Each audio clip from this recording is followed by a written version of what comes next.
All right, so our first question is about your publication in AJE. 14 years have passed since your article compared the educational aspirations of minority youth and found that almost all youth have high educational aspirations, but Black and Hispanic students are less able to translate those aspirations into reality. We still see today this big disconnect between aspirations and attainment. So what do you think are some of the reasons this problem persists? Right, so I guess in some other work that I've done since then, what we did find was that some groups were better at maintaining consistent aspirations. So for instance, that if you look at Asian Americans, for example, if you interview them at many points in time, the same kids and their parents will say they aspire to finish college, and they say that over many waves in a particular survey. When you interview Black and Hispanic parents, what we see is that at any given time, very high proportions of Hispanics or Blacks say that they want their kids, or the kids themselves say they want to finish college. But there's actually a lot of entry and exit, so they're less stable. So that's one thing that might have something to do with this. I think that given that educational achievement, as all of us know, so much of it is determined by family SES. If we have inequality in terms of family SES, we're going to have inequality in terms of educational achievement. And I think it's not really fair to expect somehow magically for teachers or for schools to fix it. So I'm not sure. I don't think things have gotten better. I think if anything, things have gotten worse. Certainly with the fact that higher education is becoming increasingly unaffordable to almost all Americans, really. I don't see things getting better. That's kind of, maybe that's not an optimistic note. I also think that there's not a lot of, it seems like in interviews that other people have done with lower income students, there isn't a sense of what certain kinds of colleges and universities do. Mm-hmm. So we have more and more for-profit institutions of higher education. Mm-hmm. It seems like Black, Latino, low SES, white kids are more likely to participate in those institutions. They borrow money, they go and they don't finish, then what you end up with is kids who are in debt but also with no degree of any sort. So you're not particularly optimistic, but do you see any things that researchers or policymakers or educators can do, or ways to overcome some of these hurdles? Well, I think I'm not a researcher that studies schools per se, but it seems like tracking is probably helpful to high SES kids, but not particularly good for low SES and low achieving kids. So I think mixed classrooms are better for those kinds of outcomes. And if there were more schools that had a greater mix in terms of SES, in terms of race and ethnicity within the school and within classrooms, I think that would probably help equalize things a little bit. But again, I don't think it's realistic for us to expect teachers or schools to fix all of society's problems. And it's not just in the US. So we've actually done, with my colleague who studies, this is poor children in China, where I think in some of these communities they might not know anyone who's ever been to college, but if you ask them, many of them aspire to go to college. So, and it looks like it is associated with educational achievement, and it might even be associated with later outcomes, but the link is so weak. And so I think there is something to be said about that it's important to raise aspirations, but probably that's by far not sufficient. That's what I was getting at. Right, 'cause, are these aspirations good if they don't result in... I think they're good, but talk is cheap. Right? So I think it's not enough. It's really not enough. And when I wrote the paper a long time ago, I was in graduate school, and I think I was surprised, and my co-author and people I talked to were surprised that they were as high as they were. But I think it makes a lot of sense because, again, most Americans want their kids to go to college. Most kids want to go to college, just like most people would like to get married. So it's just that a lot of people are not able to achieve these things. So it's not really that we need to get kids or parents on board to value education, because that seems like a no-brainer, but it's really just not enough. I don't know what can be done. I mean, it's a huge problem because you don't want to tell people that community colleges are ineffective, right? Because it sort of becomes a self-fulfilling prophecy.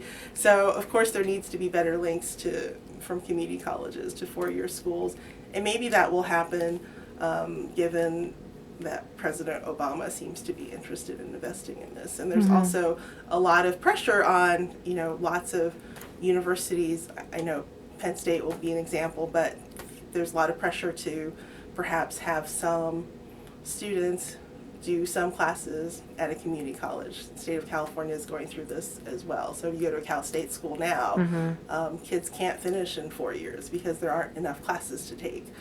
So they have to finish in 5 years. So the net effect is that it's actually become more expensive because they have to pay tuition for 5 years. So how do you resolve that problem? Well, maybe if they could take classes somewhere else.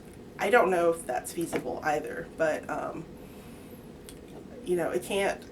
prices can't just keep going up. Right. So, I mean, we're at a point where it's not affordable to almost everyone. So I think aspirations are just, they're important to have, but it's not enough. Shifting gears a little bit, since you've done this work on aspirations, a lot of your research has been about immigrant youth in particular. Yeah. What do you think are some of the most maybe pressing issues or biggest research themes? Yeah, so actually, even before this work, one of the first papers I published was about immigrant youth, right? Optimism, right, yeah. Exactly. And that's the paper that I think is still cited the most. I think Katie personally might have. Yeah. I read her lit review recently, so I've seen Cow and Tienda or other authors. To me, immigrants are interesting, not just because, I'm also a child of immigrants, and I, was born in Taiwan, came when I was 5, so I guess I'm technically 1.75 generation. But what I noticed just anecdotally was that people who are new arrivals, they really believe in the American dream. They're strangely optimistic. I have a friend, a colleague who studies Mexican American immigrants, and we're seeing this time in the U.S. where they're vilified. It is not a fun time to be a Latino American in the U.S., but they still think that America is the best place in the world, right? They're given lots of opportunities.